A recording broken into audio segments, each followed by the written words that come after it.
your nonprofit needs more donations, more corporate sponsorships, and more volunteers, then you need these 5 types of posts in your social media right now. First, you need success stories, and as many as you can share. People are much more likely to donate their items and donate their money and donate their time when they know that what they're donating visibly makes a difference. I know this may seem super obvious, but so many nonprofits are missing this key ingredient in their social media, and it saddens me because there are so many nonprofits doing so many great things out there in the world, but they're not sharing that part of the story as much as they should. And to make sure I wasn't going crazy on this, I looked at the Facebook posts of 20 completely random nonprofit organizations, and only 11 of them even had the glimmer of success story mentioned anywhere in the most 5 recent posts. And believe me, I know that intuition would tell us to focus most of our posts on the problem we're trying to solve because we're asking for people's help. The problem is that every nonprofit has problems they're trying to solve, and every nonprofit is asking for help. And you know, being in a nonprofit, that the competition among nonprofits is ginormous. I know that ginormous isn't a word, but I like that word, so it's ginormous. Actually, let me check if it's a word. Oh my God, it's actually a word. Well, anyway, my point is that you can stand out in your social media and in all of your marketing as the nonprofit that makes good use of people's items and time and money and other donations. And here's a great example from Preston's March for Energy. And I didn't know anything about them before I started doing research for this video. Their mission is to provide children with special needs with adaptive bikes so they can enjoy more freedom and fun and physical exercise. And here was a recent post of theirs. The day is here. Victor, who was our Giving Tuesday child, rode his new bike today. Thank you to everyone who donated his bike. Victor suffers from Duchenne muscular dystrophy, which is a progressive neurological disease. His PT thought an electric bike would be perfect to help him have the strength to pedal. As a typical teenager, he didn't want to show his excitement too much, but when his family was cold and wanted to go in, Victor wanted to take another loop. Merry Christmas, Victor. And they also thank Electric Bike Technologies for the donation. Also, whenever you can, focus your success stories on an individual that you helped rather than a large group. And I know this seems counterintuitive because wouldn't one think that helping a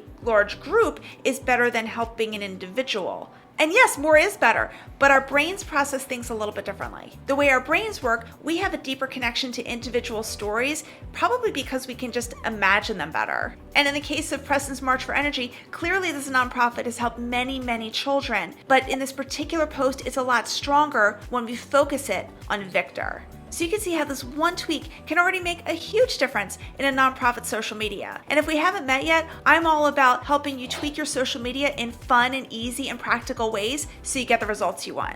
Now let's move on to the next type of post. Shout-outs. Whenever you can, do shout-outs of your volunteers and your sponsors, and if it's appropriate, do shout-outs of your individual donors. And regular shout-outs are important because people appreciate being appreciated.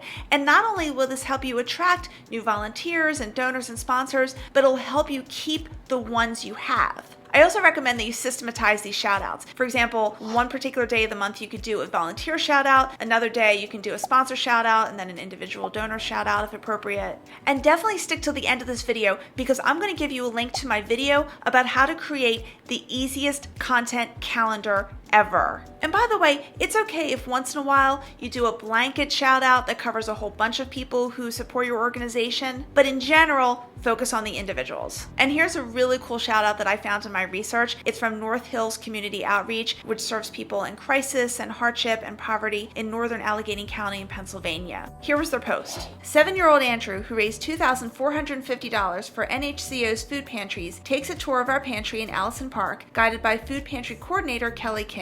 Andrew sold hot apple cider outside his home as part of a school project, raising funds for NHCO. Thank you for your creative and fun fundraising, Andrew. And shout-outs like this will help North Hills Community Outreach attract even more Andrews, which is awesome. You also want to highlight your specific programs and projects. Now these types of posts are also laser focused and they help people picture what specifically you do. And even if a specific program or project is just one slice of your cause, people are more likely to rally for it because rally for it or behind it. According to Merriam-Webster, I can use both. But anyway, I think you get what I'm saying. And here's a really good example from GEEO Travel Programs for Educators. They run travel programs for teachers so teachers can come back and teach global perspectives to the classroom. And here are pictures from their recent trip to Egypt, which was one of the programs.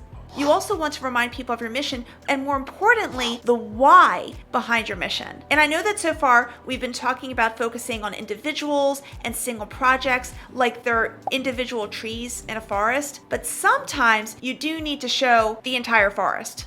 And I will tell you that during my research for this video, it took me a while, I'd say maybe about a half hour before I found a post that shared the mission and the why. But the example I did find is awesome, and it's from the Be Positive Foundation at UCLA. The Andrew McDonough Be Positive Foundation honors the life of Andrew McDonough, who strongly battled leukemia, septic shock, and complications of childhood cancer for 167 days before passing away on July 14, 2007 at the age of 14. His Be Positive blood type also gave way to the attitude Andrew took on throughout his fight against childhood cancer: to be positive. The Be Positive Foundation is about kids helping kids fight cancer by raising money and awareness to provide financial and emotional support to families of children with cancer nationwide. Now, the mission here isn't until the second paragraph, kids helping kids fight cancer, but it works in this case because the post leads with Andrew's story, which is the reason for being for this nonprofit. And also be sure to have posts with a clear and super visible call to action. And a call to action is where you're going to flat out ask for donations and sponsorships and volunteers. And you'll notice that in this entire video,